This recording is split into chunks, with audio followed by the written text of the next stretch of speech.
अंदर झाझड़िया, जिसने संघर्ष से एक झोंपड़े में आंख खोलकर पद्म भूषण प्राप्त किया, पद्म श्री प्राप्त की।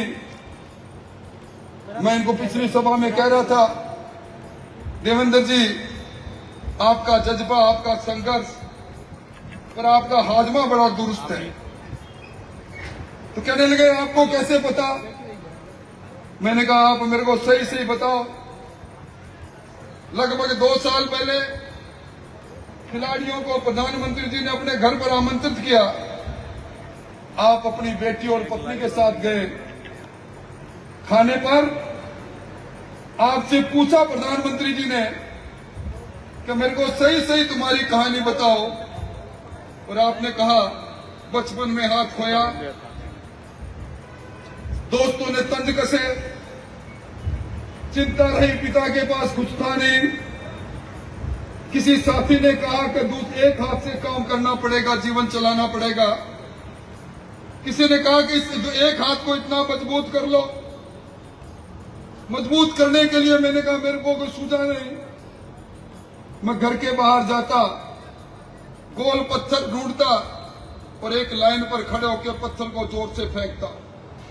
पत्थर जहां गिरता वहां लाइन बांधता या कोई निशानी लगाता और फिर पत्थर फेंकता कि पिछली बार जहां पत्थर गिरा उससे आगे गिराऊं पत्थर को।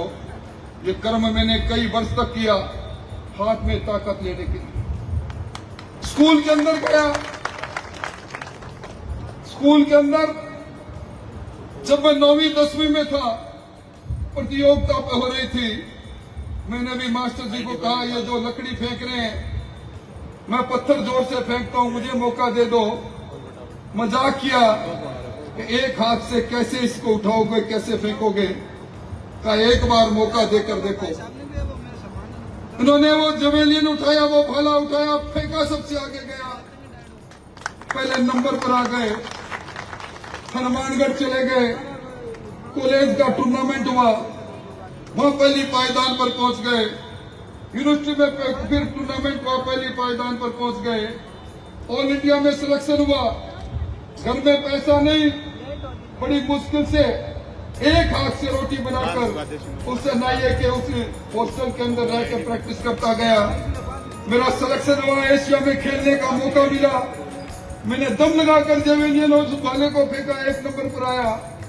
और उसके बाद इंग्लैंड के लोगों ने मुझे कहा कि आपको अच्छे उपकरण देंगे, वहां आ जाओ, अच्छा वजीफा देंगे। इन्होंने कहा नहीं, इसी माटी में रहूंगा।